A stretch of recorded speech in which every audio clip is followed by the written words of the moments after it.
إن الحمد لله نحمده ونستعينه ونستغفره ونعوذ بالله من شرور أنفسنا ومن سيئات أعمالنا من يهده الله فلا مضل له ومن يضلله فلا هادي له وأشهد أن لا إله إلا الله وحده لا شريك له وأشهد أن محمدا عبده ورسوله أما بعد فإن أصدق الحديث كتاب الله وخير الهدي هدي محمد صلى الله عليه وسلم وشر الأمور محدثاتها وكل محدثة بدعة وكل بدعة ضلالة وكل ضلالة في النار وبعد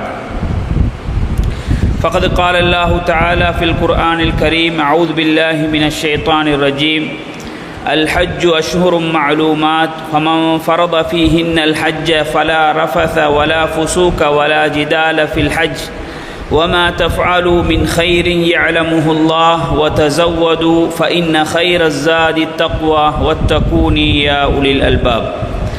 கண்ணியத்துக்குரிய அன்பார்ந்த இஸ்லாமிய சகோதரர்களே, அல்லாஹ்வும் அவருடைய தூதரும் விரும்பக்கூடிய தூய்மையான வடிவத்தில் ஜும்மாவின் கடமையை நிறைவேற்ற வேண்டும் என்கின்ற நல்ல நோக்கோடு நாமெல்லாம் அல்லாஹுடைய பள்ளிவாயல்லே வந்து அமர்ந்திருக்கிறோம். இந்த சிறந்த சந்தர்ப்பத்தில் அல்லாஹ்வும் அவருடைய தூதரும் எதையெல்லாம் எமது வாழ்க்கையில் எடுத்து பின்பற்றும்படி சொன்னார்களோ அவைகளை எமது வாழ்க்கையில் எடுத்து பின்பற்றும்படியும் எதிலிருந்தெல்லாம் எம்மை தவிர்ந்து ஒதுங்கி வாழ வேண்டும் என வலியுறுத்தினார்களோ அப்படியான மார்க்கத்தில் இல்லாத மார்க்கத்துக்கு முரணான காரியங்களிலிருந்து விலகி ஒதுங்கி வாழ வேண்டும் என வேண்டியவனாக இன்றைய குத்துபாவை ஆரம்பம் செய்கிறேன்.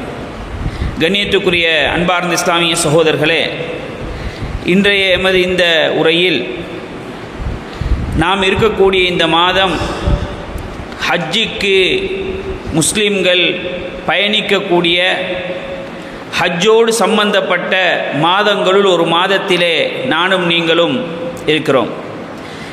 இந்த மாதம் துல்காதா, ஷவ்வாலும் துல்காதாவும் துல்ஹிஜ்ஜா, இந்த 3 மாதங்களும் ஹஜ்ஜுக்குரிய மாதங்கள். ஹஜ்ஜுக்காக உலகளாவிய முஸ்லிம்கள் தங்களை தயார்படுத்தி கொண்டு புனித மக்கமா நகரத்தை நோக்கி மக்களெல்லாம் பயணிப்பதற்கு பயணித்து கொண்டிருக்கக்கூடிய இஸ்லாத்தின் ஐம்பெரும் கடமைகளில் ஒன்றான இறுதி கடமையான அந்த ஹஜ்ஜை நிறைவேற்ற வேண்டும் என்கின்ற ஆர்வத்தோடு அதற்கான கட்டிச்சாதனங்கள், அதற்கான ஏற்பாடுகளை செய்து கொண்டிருக்கக்கூடிய இந்த நேரத்தில் அந்த இறுதி கடமையான ஹஜ்ஜை பற்றி ஞாபகப்படுத்துவதும் அதனுடைய முக்கியத்துவத்தை விளங்கிக் கொள்வதும் அதற்காக நாம் தயாராகுவதும் ஒவ்வொரு முஸ்லிமான முஃமினான ஆண்கள் பெண்கள் மீது கட்டாய கடமையாக இருக்கிறது. இது வருடத்துக்கு ஒரு முறை செய்யக்கூடிய இந்த ஹஜ்ஜு வாழ்நாளில் ஒரு முறையாவது செய்வது ஒவ்வொரு முஸ்லீம் மீதும் கட்டாய கடமை. யாருக்கெல்லாம் அதற்கான வாய்ப்புகள், வசதிகள், போக்குவரத்து செலவினங்கள், உடல் ஆரோக்கியம் இவைகள் இருந்தால் கட்டாயம் அவர்கள் அந்த ஹஜ்ஜை நிறைவேற்ற வேண்டும் என்கின்ற அந்த மார்க்க விளக்கத்தை நாங்கள் பெற்றிருக்கிறோம். அந்த விளக்கங்களோடு தான் நாங்கள் இருக்கிறோம். ஆனாலும் இந்த ஹஜ்ஜு எமது சமூகத்திலே அதற்கு ஒரு முக்கியத்துவம் கொடுக்கப்படாத ஒரு நிலையில் இருப்பதை பார்க்கிறோம். எத்தனையோ ஹஜ்ஜு செய்வதற்கு தகுதியான முஸ்லிம்கள், தகுதியான ஆண்கள் பெண்கள் தகுதி இருந்தும் சில போது அதிலே புறக்கணித்து கொண்டிருக்கின்ற காட்சிகளை நாங்கள் பார்க்கிறோம். அந்த கடமையை கண்டுகொள்ளாமல் இருப்பதையும் பார்க்கிறோம். இன்னும் ஒரு சிலர் அந்த ஹஜ்ஜி செய்வதற்கு ஒரு வயது எல்லையை நிர்ணயித்து கொண்டு 40-50 வயசு ஆக வேண்டும் என்ற பொறுப்புகள் எல்லாம் குறையணும், பிள்ளைகளை கல்யாணம் முடித்து கொடுக்கணும், வீடு வாசல் கட்டணும், எல்லா ஏற்பாடுகளையும் செஞ்சுட்டு தான் நான் மக்காவுக்கு ஹஜ்ஜிக்கு போகணும் இப்படின்ற ஒரு எண்ணப்பாடை அவர்களே தங்களுக்குள்ளே வைத்து கொண்டு வசதியான செழிப்பாக இருக்கக்கூடிய காலங்களில் அந்த ஹஜ்ஜை தவற விட்டு விடுகிறார்கள். உடலிலே வாலிபம், உடலில் சக்தி இருக்கிறது, பொருளாதாரம் இருக்கிறது, ஆனால் அந்த கடமையை நிறைவேற்ற வேண்டுமே என்கின்ற எண்ணத்தை அவர்கள் மறந்து விடுகிறார்கள். ஷைத்தான் அவர்களை பிற்போட்டு அந்த கடமையை நிறைவேற்ற விடாமல் ஷைத்தான் தடுத்து கொண்டிருக்கிறான் என்பதை கூட அவர்கள் உணராமல் இருக்கக்கூடிய காட்சிகளை பார்க்கிறோம். வாகனம் இருக்கிறது, கடைகள் இருக்கிறது, காணிகள் இருக்கிறது. ஏதோ ஒரு கடையை கொடுத்துட்டோ ஒரு வாகனத்தை வித்துட்டோ அவருடைய அந்த ஹஜ்ஜுடைய கடமையை தாராளமாக நிறைவேற்ற முடியும். உடலில் சக்தியும் இருக்கிறது. அப்படி இருந்தும் அவர் அவருடைய கடமைகள், அவருடைய தேவைகள் என்று சொல்லி அவராக ஏற்படுத்தி கொண்டு சுமைகளை எல்லாம் சுமந்து கொண்டு 50-60 வயது ஆகின்ற பொழுது நோயோடு தள்ளாடுகின்ற பருவத்தில் பணம் இருந்தும் ஹஜ்ஜி செய்ய முடியாமல் வருந்துகின்ற எத்தனையோ தனவந்தர்களை நாங்கள் சமூகங்களே பார்க்கிறோம். வசதி இருக்குது, ஆனால் போகிறதுக்கு உடல்ல தெம்பில்லை. சுகர் பேஷண்ட்டாக இருக்கிறாரு, கொலஸ்ட்ரால் அவருக்கு, அவரோட போகிறோன்னா அவரோட இன்னொரு ஆள் சேர்ந்து போக வேண்டிய ஒரு நிலை. இப்படி இருக்கிற நிலையில் பார்க்குறோம். வசதி இருக்கிறது, போக்குவரத்துக்கு 20 லட்சம் 25 லட்சம் கொடுத்து போகிறதுக்கான வாய்ப்பு அவர்கிட்ட இருக்கிறது, ஆனால் உடலில் தெம்பில்லை.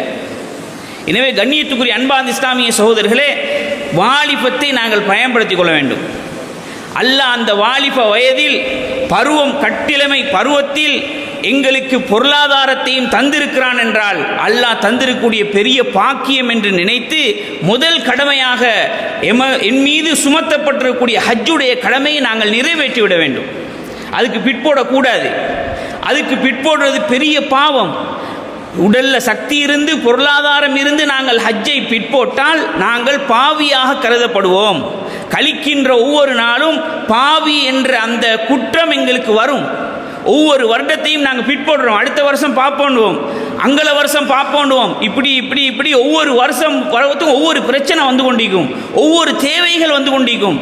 எங்களோட கடமையை உதாசீனம் செய்து கொண்டே நாங்கள் இருப்போம். அதே நிலையில் நாங்கள் மரணித்தால் ஹஜ்ஜை நிறைவேற்றாத குற்றத்துக்கு நாங்கள் ஆளாகிவிடுவோம். எப்படி நோன்பு கடமையோ, எப்படி ஜக்காத்து வசதி உள்ளவங்களுக்கு கடமையோ, அதே மாதிரி ஹஜ்ஜும் உடல் ஆரோக்கியமும் போக்குவரத்து செலவுக்கு வசதி உள்ளவர்கள் மீது கடமை என்பதை நாங்கள் புரிந்து கொள்ள வேண்டும். போக்குவரத்து செலவுக்கு தான், வேற அவர் பெரிய பணக்காரராக இருக்க வேணும் இல்லை. நீயத்து வைத்தால் அல்லாஹ் தாலா அவர்களை கொண்டு போய் சேர்ப்பான். முதல்ல மனசில் அந்த நீயத்து வரணும். சில பேருக்கு ஷைத்தான் என்ன போடுறான்னு கேட்டால், அவ்வளோ செலவழித்து போகணுமா, 20 லட்சமா, 20 லட்சம் செலவழித்து ஹஜ்ஜுக்கு போயிட்டு அப்படின்ட்டு அவர்களுடைய உள்ளத்திலே கஞ்சத்தனத்தை போடுறான் ஷைத்தான். வசதி இருக்கிறது, இவ்வளோ பெரிய அமௌண்ட் என்னத்துக்கு கொடுக்கணும், இவ்வளோ பெரிய அமௌண்ட்டை கொடுத்து போகணுமா, கொடுக்கணுமா இல்லையான்றத ரசூலுல்லாஹி ஸல்லல்லாஹு அலைஹி வஸல்லம் செய்திகள் ஹதீஸ்களை படித்தா எங்களுக்கு விளங்கும். எத்தனை கோடி வேண்டாலும் கொடுக்கலாம், எவ்வளவும் கொடுக்கலாம் அந்த ஹஜ்ஜை நிறைவேற்றுவதற்கு. ஏண்டா அதற்குரிய கூலி அவ்வளோ விசாலமானது. அல்லாஹ் தஆலா அந்த ஹஜ்ஜிக்கு தரக்கூடிய கூலி அவ்வளோ விசாலமானது, விலை மதிக்க முடியாதது. எவ்வளவு வேண்டாலும் கொடுத்து போகலாம், போக வேண்டும். அதுதான் ஈமானிய ஒரு முஸ்லீம் எடுக்க வேண்டிய ஒரு நிலைப்பாடாக இருக்க வேண்டும். இல்லைன்னு சொன்னால் ஷைத்தான் எங்கள் அந்த அமலை விட்டும் தூரமாக்கிடுவான். நாங்கள் அதில் பொடுபோக்காகிடுவோம். எங்களுக்கு சக்தி இருந்தும் வசதி இருந்தும் நாளை மறுமையில் குற்றவாளிகளாக பாவிகளாகத்தான் நிற்போம். வெறுமனே தொழுதோம், நோன்பு பிடிச்சோம், ஜகாத்து கொடுத்தோம், ஆனால் கடமையான ஹஜ்ஜை நிறைவேற்றாத குற்றத்தினால் நாங்கள் பாவிகளாக மறுமையிலே எழுப்பாட்டப்படுவோம் என்பதை நாங்கள் மறந்துவிடக்கூடாது. அல்லாஹ் தஆலா சொல்றான், அல் ஹஜ்ஜு அஷ்ஹுரும் மஅலூமாத். ஹஜ்ஜி அறியப்பட்ட அந்த மாதங்களில் ஷவ்வால், துல்கஅதா, துல்ஹிஜ்ஜா, இந்த மாதங்களில் குறிப்பாக பயணம் மேற்கொண்டு அந்த துல்ஹிஜ்ஜா மாதத்தில் செய்யக்கூடிய அந்த கடமை, ஃபமம் ஃபரத ஃபீஹின்னல் ஹஜ், அதிலே யாருக்கு அந்த ஹஜ் கடமையாக இருக்கிறதோ, அந்த கடமையை நிறைவேற்றுவதற்கு யார் தயாராக இருக்கிறாரோ, ஃபலா ரஃபஸ வலா ஃபுசூக வலா ஜிதால ஃபில் ஹஜ், ஹஜ்ஜில் எந்த விதமான கெட்ட வார்த்தைகளை பேசுவது, பாவமான காரியங்களில் ஈடுபடுவது, வீணான விதண்டாவாதங்கள் இல்லாமல் அந்த ஹஜ்ஜை நிறைவேற்ற வேண்டும். வமா தஃஅலு மின் கைரின் யஅலமுஹுல்லாஹ், அவர்கள் செய்யக்கூடிய ஒவ்வொரு நலவையும் அல்லாஹ் தஆலா நன்கறிந்தவன். வதஸவ்வது ஃபஇன்ன கைர ஸாதி தக்வா, அந்த ஹஜ்ஜுக்காக நீங்கள் தயார்படுத்தக்கூடிய கட்டி சாதனங்களில் இறையச்சத்தை நீங்கள் தயார்படுத்திக் கொள்ளுங்கள். உங்களோட உள்ளத்தை பக்குவப்படுத்தி கொண்டு அந்த ஹஜ்ஜுக்காக உங்களை தயார்படுத்துங்க, அதுதான் மிகச் சிறந்தது. வத்தகூனியா உலில் அல்பாப், புத்தி உள்ளவர்களே நீங்கள் என்னை பயந்து கொள்ளுங்கள் என்று அல்லாஹ் தஆலா சொல்வதை நாங்கள் பார்க்கிறோம். எனவே அல்லாஹ் தஆலா சொல்றான் சூரத்து ஆல் இம்ரானுடைய 97வது வசனம், வலில்லாஹி அலன்னாசி ஹஜ்ஜுல் பைத்தி மனிஸ்ததா இலைஹி சபீலா, யாருக்கு ஹஜ்ஜுக்கு போவதற்கான அந்த பயண செலவுகளும் உடல் சக்தியும் இருக்கிறதோ அவர்கள் மீது ஹஜ்ஜி செய்வது கடமை. ஒமன் கஃபர, யார் அதை புறக்கணிக்கிறாரோ, அந்த ஹஜ்ஜுடைய கடமை இருந்தும் கடமையான நிலையில் அதை புறக்கணித்தால் ஃபஇன்னல்லாஹ கனியுன் அனில் ஆலமீன், அந்த புறக்கணிப்பவர்களை விட்டும் அல்லாஹ் தேவையற்றவன், அல்லாஹ்க்கு அவர்கள் தேவல்ல, அல்லாஹ் அவர்களை அல்லாஹ் கணக்கெடுக்க மாட்டான், அல்லாஹ் அவர்களை புறக்கணிக்கிறான் என்று சொல்லக்கூடிய செய்தியை நாங்கள் பார்க்கிறோம். எனவே கண்ணியத்துக்குரிய அன்பார்ந்த இஸ்லாமிய சகோதரர்களே, இந்த ஹஜ்ஜுடைய கடமையை, ஹஜ்ஜை பற்றி பேசுகின்ற பொழுதே எங்களுக்கு இப்ராஹிம் நபியுடைய வரலாறும் அவருடைய தியாகங்களும் தான் எங்களுடைய கண்முன்னுக்கு வரும். ஏன் ஹஜ்ஜுடைய கடமை அல்லாஹ் தஆலா இந்த இறுதி தூதர் முஹம்மது ஸல்லல்லாஹு அலைஹி வஸல்லம் உடைய சமூகத்துக்கு கடமையாக்கி இருக்கிறான், ஏன் விதியாக்கி இருக்கிறான் என்றால், அது இப்ராஹிம் அலைஹிஸ்ஸலாம் அவர்களுடைய தியாகத்தினுடைய வெளிப்பாடு, அவர்களுடைய பிரார்த்தனையை அல்லாஹ் தஆலா கபூல் செய்ததற்குரிய வெளிப்பாடு என்பதை குர்ஆனில் இருந்து எங்களால் படித்துக் கொள்ள முடியும். வஇது யர்ஃபஉ இப்ராஹீம் அல் கவாயித மினல் பைத்தி வ இஸ்மாயில் ரப்பனா தகப்பல் மின்னா இன்னக அன்தஸ் ஸமீஉல் அலீம்.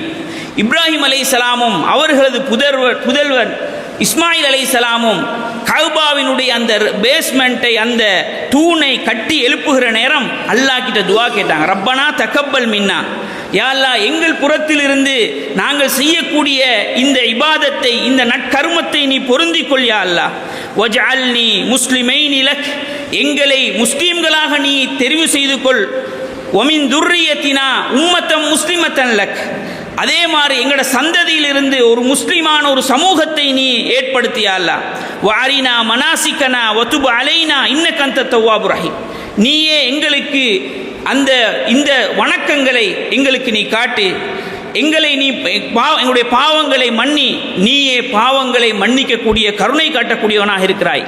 தொடர்ந்து இப்ராஹிம் அலைஹிஸ்ஸலாம் கேட்கிறார், ரப்பனா உபஅத் ஃபீஹிம் ரசூலன், அந்த மக்காவிலே அவர்களில் இருந்து ஒரு தூதரை நீ அனுப்பு, அவர் அந்த சமூகத்துக்கு உன்னுடைய அத்தாட்சிகளை ஓதி காட்டட்டும், உன்னுடைய வேதத்தை அல் குர்ஆனை, உன்னுடைய ஞானத்தை அவர்களுக்கு கற்றுக் கொடுக்கட்டும், வயுஸக்கீஹிம், அவர் அந்த நபி தூய்மைப்படுத்தட்டும், இன்னக அன்தல் அஸீஸுல் ஹக்கீம், நீ கண்ணியமானவன், ஞானம் மிக்கவன் என்று சொல்லி இப்ராஹிம் அலைஹிஸ்ஸலாம் பிரார்த்தனை செய்கிறார்கள். கஅபாவை கட்டிட்டு, யா அல்லாஹ் இந்த ஊர்ல, இந்த மக்கால ஒரு முஸ்லீம் சமூகத்தை உருவாக்கு, அவர்களிலிருந்து ஒரு நபியை நீ அனுப்பு, அவர்கள் அந்த மக்களுக்கு நேர்வழியின் பால் அழைக்கட்டும், உன்னுடைய அல் குர்ஆனை படிச்சு கொடுக்கட்டும், அவர்களை தூய்மைப்படுத்தட்டும் என்று கேட்கிறாங்க. எனவே தான் இஸ்மாயில் அலைஹிஸ்ஸலாத்துடைய அந்த பரம்பரையிலிருந்து நபிகள் நாயகம் ஸல்லல்லாஹு அலைஹி வஸல்லம் அவர்கள் நபியாக தெரிவு செய்யப்பட்டிருக்கிறார்கள் என்ற வரலாறு எங்களுக்கு தெரியும். எனவே இந்த இப்ராஹிம் அலைஹிஸ்ஸலாத்துடையவும் அவருடைய மனைவி ஹாஜரா அம்மையார், இஸ்மாயில் அலைஹிஸ்ஸலாம், இவர்கள் செய்த அந்த தியாகத்தினுடைய வெளிப்பாடு தான் ஹஜ்ஜுடைய கிரிகைகளாக இருப்பதை நாங்கள் பார்க்கிறோம்.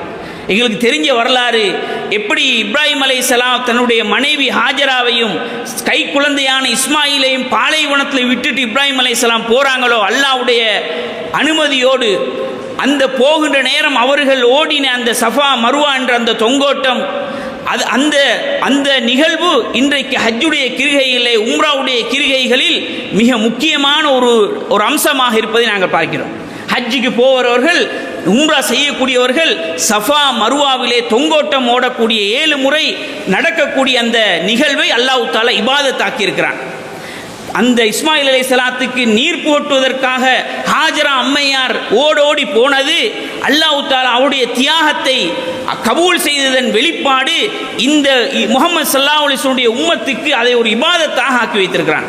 உம்ராவுக்கும் ஹஜ்ஜுக்கும் போனவர்களுக்கு தெரியும், அந்த சஃபாவிலிருந்து மருவாயிலிருந்தும் ஓடக்கூடிய ஹாஜிகள், உம்ரா செய்யக்கூடியவர்கள் அந்த இபாதத்தை நிறைவேற்றுகிற நேரம் எவ்வளோ ஒரு கஷ்டமும், எவ்வளோ ஒரு இக்கட்டான ஒரு நிலையிலும் அந்த தவாஃபுக்கு பின்னால் அந்த சஃபா மருவாவுடைய தொங்கோட்டத்தை எங்களோட கண்முன்னுக்கு நீங்கள் கொண்டு வந்து பார்த்தால், அனுபவிக்கிற போது தெரியும். இப்படி ஹஜ்ஜினுடைய ஒவ்வொரு கட்டமும் ஒவ்வொருடைய நிகழ்வுகளையும் அந்த இடத்துக்கு போய் அந்த ஹஜ்ஜை நிறைவேற்றினால் அல்லது அந்த காட்சியை பார்த்தால் அல்லது அதை படித்தால் ஒவ்வொரு ஈமான் உள்ள உள்ளங்களும் அந்த ஹஜ்ஜை நிறைவேற்ற வேண்டுமே என்கின்ற ஆசையோடு தான் இருக்கும் என்பதை நாங்கள் மறந்துவிடக்கூடாது. ஆனால் துரதிர்ஷ்டவசம் நாங்கள் இந்த ஆசையை இந்த ஹஜ்ஜுடைய மாதத்தோடு மறந்து விடுகிறோம். அடுத்த ஹஜ் வந்ததன் பின்னால் எங்களுக்கு ஒரு உத்வேகம் வருகிறது, ஆனால் நாங்கள் தயார் நிலையில் இல்லை. ஒரு வருடம் கெப் இருக்கிறது, அதற்குள் நாங்கள் எங்களை தயார்படுத்தி ஹஜ்ஜுக்காக நாங்கள் தயாராகுவோமா என்று பார்த்தால் இல்லை. ஒவ்வொரு வருடமும் ஹஜ்ஜுடைய மாதம் நெருங்குகின்ற பொழுது ஒரு உரை கேட்போம், ஒரு ஹாஜிகள் போவதை பார்ப்போம், டிவியில் அரஃபால எல்லாரும் ஒன்று கூடுறதை பார்ப்போம், ஹஜ்ஜுடைய நிகழ்வுகளை பார்ப்போம், நாங்களும் போகணுமே நினைப்போம். அதோடு அந்த எண்ணம் முடிஞ்சிடும், அந்த நீயத்து தொடர்றதில்லை. ஒவ்வொரு தொழுகையிலையும் நாங்கள் அல்லாஹ் கிட்ட அடிக்கடி யா அல்லாஹ் உன்னுடைய வீட்டை நான் தரிசிக்க வேண்டும், உன்னுடைய கௌபாவிலே நான் சுஜூது செய்ய வேண்டும், உன்னுடைய கௌபாவில் நான் உன்னுடைய ஹஜ்ஜுடைய கடமையை நிறைவேற்ற வேண்டும் யா அல்லாஹ் என்று ஒவ்வொரு தொழுகையிலையும் ஒரு முஸ்லிம் பிரார்த்தனை செய்து வந்தால் அல்லாஹ் தஆலா அவருடைய உண்மையான நீயத்துக்கு நிச்சயமாக அவர்களை கொண்டு போய் சேர்ப்பான். அதற்கான வழிகளை அல்லாஹ் ஏற்பாடு செய்து தருவான். வசதியே இல்லாத தள்ளாடுகின்ற பருவத்திலெல்லாம் ஹஜ்ஜுடைய நாட்களில் நீங்கள் பார்த்தால் விளங்கும், இவங்கெல்லாம் எப்படி ஹஜ்ஜிக்கு வந்தாங்கன்னு நாங்கள் நினைப்போம். அண்டைக்கு தொழில் செய்கிறவங்க, கஷ்டப்படுறவங்க அல்லாஹ் அவங்கள கொண்டு சேர்த்திக்கிறான். அவருடைய பிரார்த்தனை, அவருடைய தூய்மையான எண்ணம், அல்லாஹ் தஆலா அவர்கள் நினையாபுரத்தில் அவர்களுக்கு அந்த ஹஜ்ஜுடைய வாய்ப்பை அல்லாஹ் தஆலா கொடுத்திருக்கிறான். இப்படி எத்தனையோ பேர் எங்களுக்கு பார்க்கலாம். அவங்க ஹஜ்ஜி செய்கிறது அவங்களுக்கு ஒரு கனவாக இருந்திருக்கும். கனவுல கூட நினைச்சாலும் எனக்கு ஹஜ்ஜி செய்ய முடியாது என்று இருந்தவர்கள் எல்லாம் உறுதியான நம்பிக்கையோடு அவர்கள் கேட்ட பிரார்த்தனை, அவர்களுடைய தூய்மையான எண்ணம், அந்த நீயத்துகளுக்கு அல்லாஹ் தஆலா பல வழிகளை திறந்து கொடுப்பான். ஏதோ ஒரு வழியில் அந்த பாக்கியத்தை எங்களுக்கு தருவான். எனவே கண்ணியத்துக்குரிய அன்பான இஸ்லாமிய சகோதரர்களே, இந்த அடிப்படைகளை நாங்கள் மனதிலே பதிய வைத்துக்கொண்டு நாங்களும் எங்களுடைய உள்ளத்தில் அந்த ஆசைகளை வளர்த்து கொள்ள வேண்டும். அல்லாஹ்விடம் அடிக்கடி அல்லாஹ்வுடைய அந்த ஆலயத்தை இன்ன அவ்வல பைத்தியும் உதிஅ லின்னாஸ் லல்லதி பிபக்கத முபாரகம் வ ஹுதல் லில் ஆலமீன், முதலாவது இந்த உலகத்திலே நிர்மாணிக்கப்பட்ட அல்லாஹ்வுக்கான இணை இல்லாத முதலாவது ஆலயம் அந்த கஅபா உடைய ஆலயம். லல்லதி பிபக்கத முபாரக்கன், மக்காவிலே பரக்கத் பொருந்திய ஒரு இடத்திலே அல்லாஹ் தஆலா அந்த ஆலயத்தை அமைத்திருக்கிறான். ஹுதல் லில் ஆலமீன், அகிலத்தாருக்கு நேர்வழி காட்டக்கூடியது. ஃபீஹி ஆயாத்துன் பையினாத்துன் மகாமு இப்ராஹிம், அதிலே வெளிப்படையான அத்தாட்சிகள் இருக்கிறது.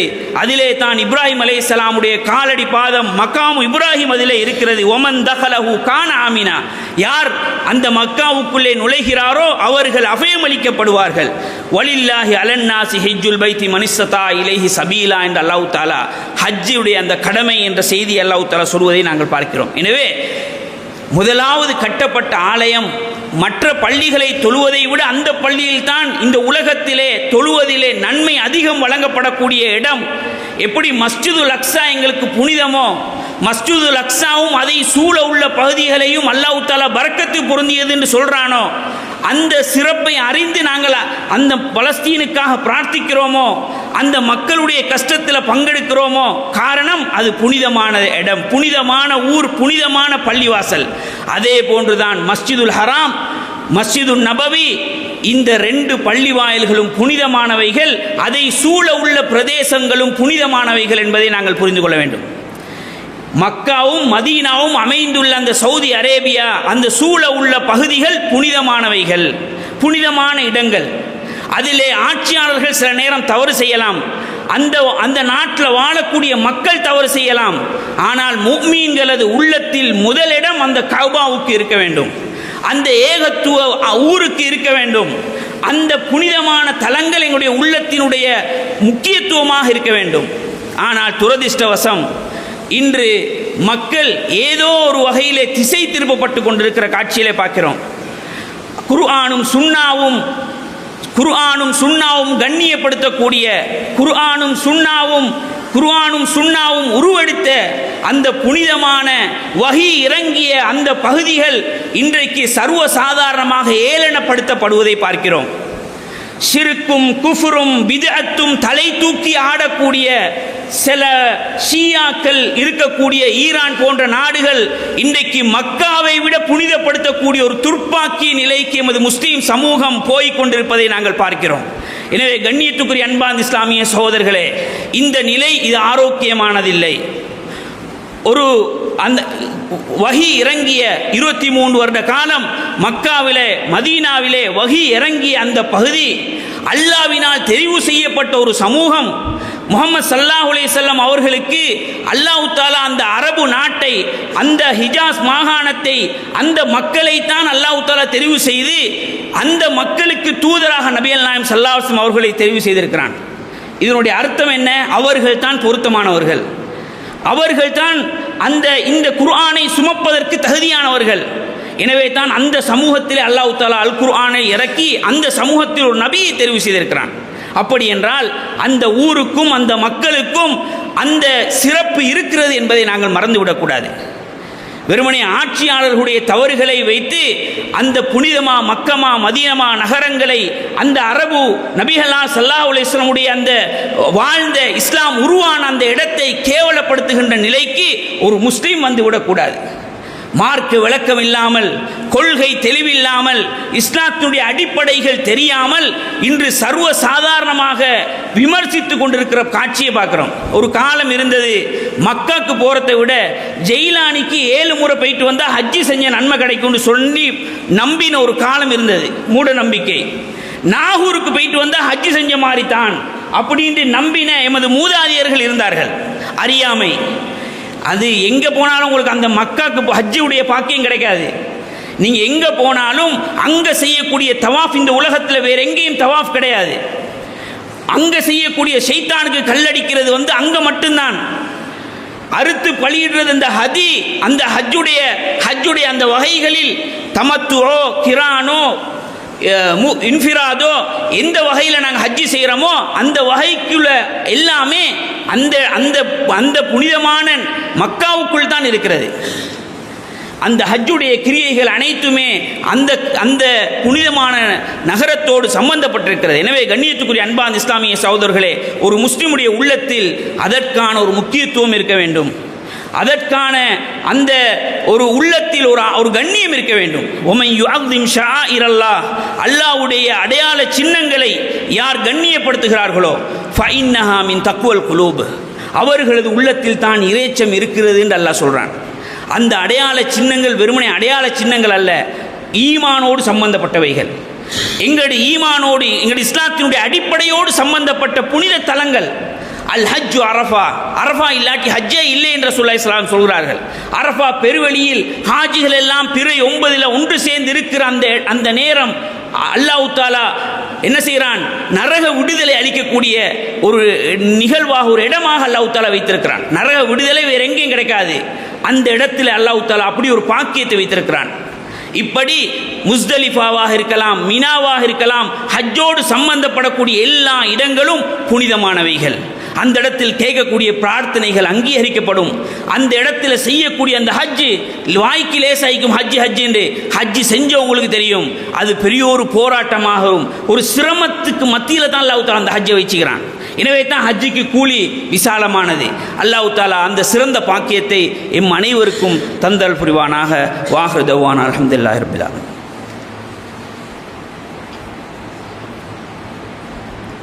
இன்னல் ஹம்தலில்லாஹ் நஹ்மதுஹு வனஸ்தஈனுஹு வனஸ்தக்ஃபிருஹு வனஊது பில்லாஹி மின் ஷுரூரி அன்ஃபுஸினா வமின் ஸய்யிஆத்தி அமாலினா மை யஹ்திஹில்லாஹு ஃபலா முதில்ல லஹு வமன் யுத்லில்ஹு ஃபலா ஹாதிய லஹு வஅஷ்ஹது அன் லா இலாஹ இல்லல்லாஹு வஹ்தஹு லா ஷரீக லஹு வஅஷ்ஹது அன்ன முஹம்மதன் அப்துஹு வ ரசூலுஹு அம்மா பாத். கண்ணியத்துக்குரிய அன்பார்ந்த இஸ்லாமிய சகோதரர்களே, அந்த ஹஜ்ஜுக்குரிய சிறப்புகளும் அதனால் எவ்வளோ செலவழித்தாலும் எவ்வளோ பணம் கொடுத்தாலும் அந்த ஹஜ்ஜை நிறைவேற்றுவது, அதற்கு இந்த உலகத்திலே நாங்கள் செலவழிக்கக்கூடிய பணங்களும் சொத்துக்களும் எந்த விதமான அந்த பெருமதி இல்லாதவைகள். அந்த அளவுக்கு ஹஜ்ஜுக்குரிய கூலி பெருமதியானது என்பதை நாங்கள் பார்த்தோம். அல்லாஹ்வின் தூதர் ஸல்லல்லாஹு அலைஹி வஸல்லம் சொல்கிறார்கள், மன் ஹஜ்ஜ லில்லாஹ் ஃபலம் யர்ஃபுத் வலம் யப்சுக் ரஜஅ கயௌமி வலதத்துஹு உம்முஹ். யார் ஒருவர் வீணான பேச்சுக்கள், வீணான தொடர்பாடல்கள், கெட்ட நடத்தைகள் இல்லாமல் ஹஜ்ஜை நிறைவேற்றுகிறாரோ அவன் அன்று பிறந்த பாலகனை போன்று திரும்புகிறான் என்று ரசூலுல்லாஹி ஸல்லல்லாஹு அலைஹி வஸல்லம் சொல்கிறார். இதை விட வேறு என்ன சிறப்பு வேண்டும்? எத்தனை கோடி வேண்டாலும் கொடுத்து அன்று பிறந்த பாலகனை போல எங்களுக்கு திரும்பி வர முடியுமாக இருந்தால், நாங்கள் செய்த பாவங்கள் எல்லாம் மன்னிக்கப்பட்டு தூய்மையான ஒரு மனிதனாக திரும்ப முடியுமான ஒரே அமல் ஏற்றுக்கொள்ளப்பட்ட ஹஜ் தான் சகோதரர்களே.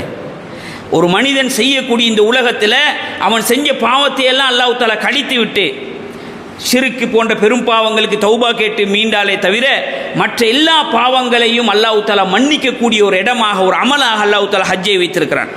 அதே போல அல்லாஹ்வின் தூதர் ஸல்லல்லாஹு அலைஹி வஸல்லம் அவர்கள் இந்த ஹஜ்ஜுக்கு ஏற்றுக்கொள்ளப்பட்ட ஹஜ்ஜுக்கு கூலி சொர்க்கம் தான், சொர்க்கத்தை தவிர வேறு இல்லை என்று சொல்லக்கூடிய செய்திகளையும் நாங்கள் ஹதீஸ்களில் பார்க்கிறோம்.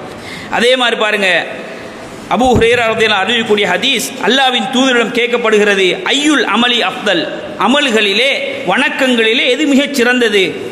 அதுக்கு ரசூலுல்லாஹ் சொல்றாங்க, ஈமானுன் பில்லாஹி வ ரசூலி, அல்லாஹ்வையும் அல்லாஹ்வுடைய தூதரையும் ஈமான் கொள்வது தான் அமல்களில் சிறந்தது.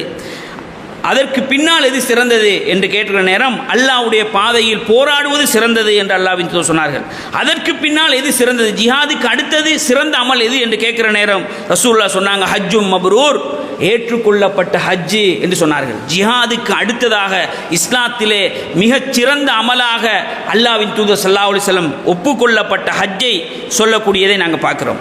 எனவே ஆயிஷா ரலியல்லாஹு அன்ஹா கேட்கிறார்கள், அல்லாஹ்வின் தூதரே, ஜிஹாத் செய்வதை சிறந்த அமலாக நாங்கள் கருதுகிறோம், ஆனால் நாங்கள் ஜிஹாத் செய்யலாமா அப்படின்னு கேட்குறாங்க பெண்கள், ஆயிஷா ரலியல்லாஹு அன்ஹா. அப்போ ரசூலுல்லாஹ் சொல்கிறாங்க, அஃதலுல் ஜிஹாத் ஹஜ்ஜும் மப்ரூர், பெண்களுக்கு உங்களுக்கு ஜிஹாதில் மிக சிறந்தது ஏற்றுக்கொள்ளப்பட்ட ஹஜ்ஜி செய்வது தான் என்று ஆயிஷா ரலியல்லாஹு அன்ஹாவுக்கு ரசூலுல்லாஹி ஸல்லல்லாஹு அலைஹி வஸல்லம் பதிலாக சொன்னார்கள் என்பதை நாங்கள் பார்க்கிறோம்.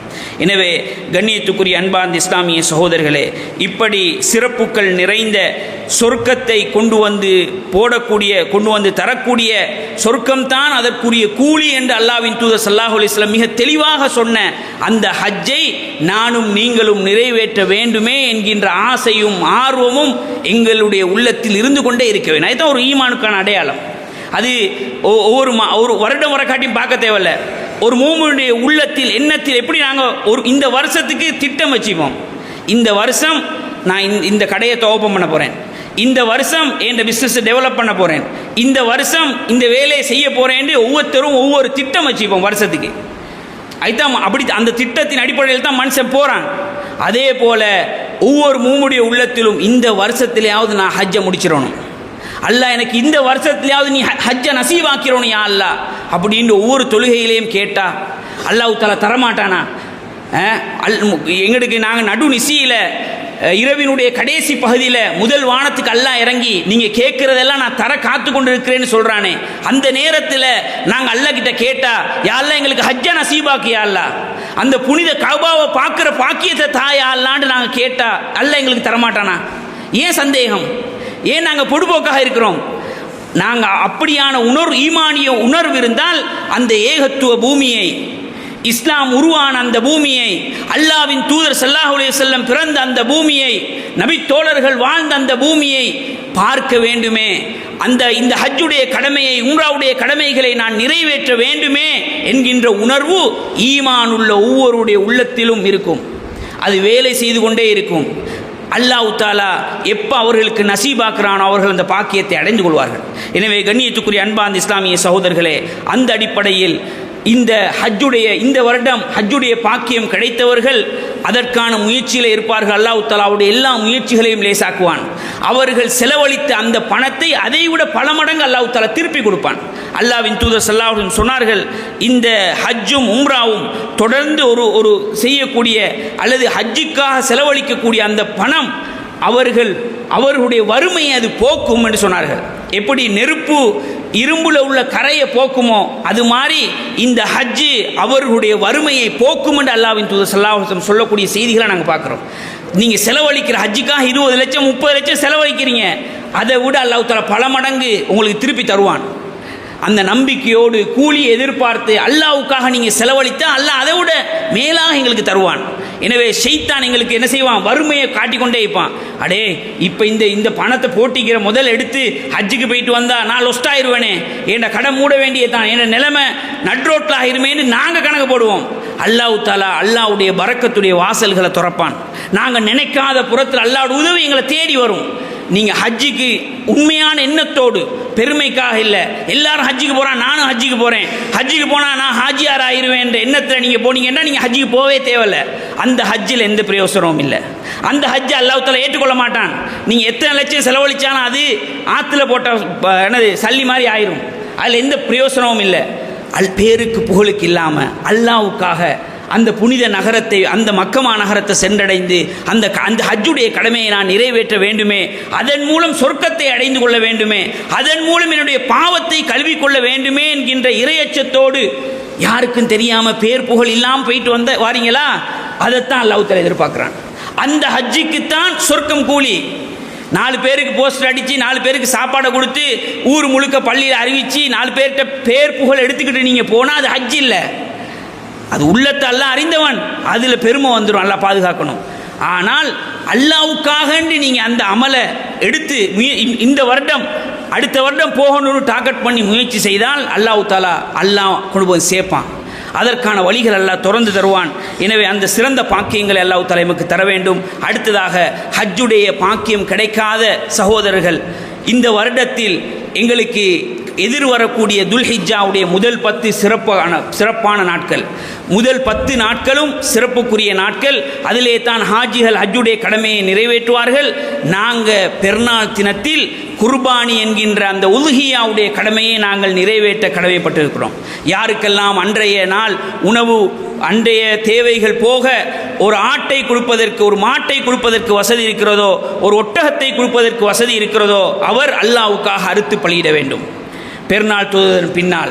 இல்லையா, ஒரு ஆட்டை கொடுக்க வசதி உள்ளவங்க ஆட்டை கொடுக்க வேண்டும். அதுவும் இல்லையா, ஒரு மாட்டில் 7 பேர் சேர்ந்து அல்லது ஒரு ஒட்டகத்தில் 7 பேர் கூட்டாக சேர்ந்து அந்த கடமையை நாங்கள் நிறைவேற்ற வேண்டும். எனவே கண்ணியத்துக்குரிய அன்பான இஸ்லாமிய சகோதரர்கள், அதிலும் ஹஜ்ஜு பெருநாளுடைய தினத்தில் அந்த உல்ஹியாவை கொடுப்பது தான் மிக ஏற்றமானது. அல்லாஹ்வின் தூதர் தொழுவார்கள், அடுத்த கடமை ஆட்டை அறுத்து குர்பானி கொடுத்தார்கள் என்ற நிறைய செய்திகள் புகாரிலே நாங்கள் பார்க்கலாம்.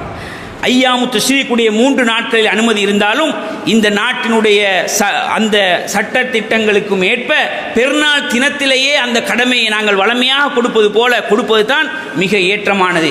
அதற்காக ஹஜ்ஜுக்கு போகிறதுக்கு பாக்கியம் கிடைக்கலன்னு பின்வாங்கி விடாமல் நாங்கள் இது உல்ஹியால பங்கெடுப்போம். ஹஜ்ஜு பெருநாளில் அல்லாஹ்வுக்காக அறுத்து பலியிட்டு அந்த அமலில் நாங்கள் போட்டியிடக்கூடியவர்களாக இருக்க வேண்டும். அதில் நாங்கள் முந்திக்கொள்ள வேண்டும். ஒரு பங்கு எந்த நாளும் பங்குன்னு இல்லை, ஒரு மாட்டை நான் கொடுக்கணும், அல்லாஹ்வுக்காக கொடுக்குறேன். ஹஜ்ஜு 20 லட்சம் தான் கொடுக்க கிடைக்கல, ஒரு 3.5 லட்சம் 4 லட்சம் அல்லாஹ்வுக்காக செலவழிங்க. அடுத்த வருஷம் அல்லாஹ் தஆலா அதை விட பல மடங்கு கொண்டாடுவான். இல்லாட்டி ஒரு ஆட்டை முழுசாக கொடுப்போம். அப்படி இல்லையா, பங்குல சேருவோம். யாருக்கெல்லாம் அந்த வசதி இருக்கிறோ அந்த வசதி உள்ளவங்க அந்த வசதியை பார்க்கணும். மாடு கொடுக்க வசதி இருக்கும், ஆனால் வருஷம் பங்கு தான் கொடுக்குறேன்டா யோசிங்க. எங்கேயோ ஒரு குறைபாடு வருது, ஈமானில் பலகீனம் வருது, கொடுத்தா இல்லா குறைஞ்சிருமோன்ற பயம் இருக்கிறதுனால தான் நாங்கள் பங்கை கொடுத்து சேப்பாகிறோம். இல்லை, மாடு வருஷம் கொடுக்கலுமா, மாடு வருஷம் கொடுங்க, அல்லாஹ் தஆலா அதை விட சிறப்பு கொண்டு தருவான். மாடு வருஷம் கொடுக்கறதுக்கு, ஆடு கொடுக்கறதுக்கு வசதி இருந்தால் ஆடை கொடுங்க, பூர்ணமான கூலி கிடைக்கும். அதுவும் மேலாட்டி பங்கை கொடுங்க. பங்கு கொடுக்கறதுலேயும் நீங்கள் அது குறைஞ்சி போகாது. அந்த பங்கு 7 பேருக்குரிய அந்த பங்கு கூலி கிடைக்கும். ஆனால் முழு மாடு கொடுக்கறதுக்கு வசதி இருந்தும் பங்கு கொடுக்கறது அவ்வளோ பொருத்தமானதல்ல.